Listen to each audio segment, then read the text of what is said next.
And with many of those streets and major highways flooded in Florida, travel has become difficult, if not impossible, for many residents. In continuing coverage, Bailey Peterson spoke to a former Sioux Falls resident who is now stuck in Orlando after fleeing from Tampa. She joins us in studio here at 6 and picks up the story from there. Bailey. Brian and Andrea, as a precaution, many Florida residents evacuate their homes and travel to safer parts of the state when a hurricane is expected to hit. However, with extreme flooding, some residents can't get back home. Kessia Cameron moved to Tampa from Sioux Falls in June. After hearing Hurricane Idalia was likely to hit the region where she lives in the area, she made the decision to evacuate.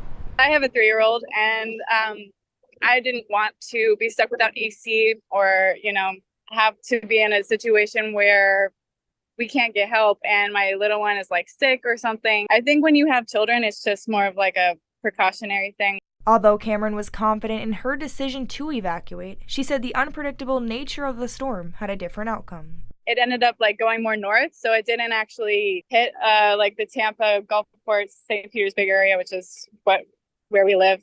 With less impact to her region, Cameron was ready to head back home until she was faced with a new challenge. Their school is opening up tomorrow. We can't get back though because all of the roads are flooded and they've closed the bridge between Orlando and Tampa. So we're just stuck in Orlando. Meantime, they will be playing the waiting game until they're back to their routine. Hopefully by tomorrow it'll all be settled and we can go back. But yeah, they haven't said when they're opening the bridge to get back, as far as I know. Robert Rulin, a disaster program manager for the American Red Cross, says they are working to keep up with demand as help continues to be needed across the country. We've had a lot of natural disasters in the last several weeks, which have put high demand on our volunteers.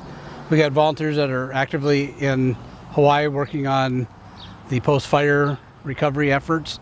We have volunteers in Washington State for the forest fire up there. We have volunteers that deployed to California for the hurricane that was impacting there a couple weeks ago. And last week we started sending people pre-storm to Florida to be positioned and ready. With the need for volunteers only growing. It's always great having South Dakotans and Minnesotans and North Dakotans, the local people, respond to these disasters. It makes us look good when we have our people that are willing to go down and help others during a time of disaster.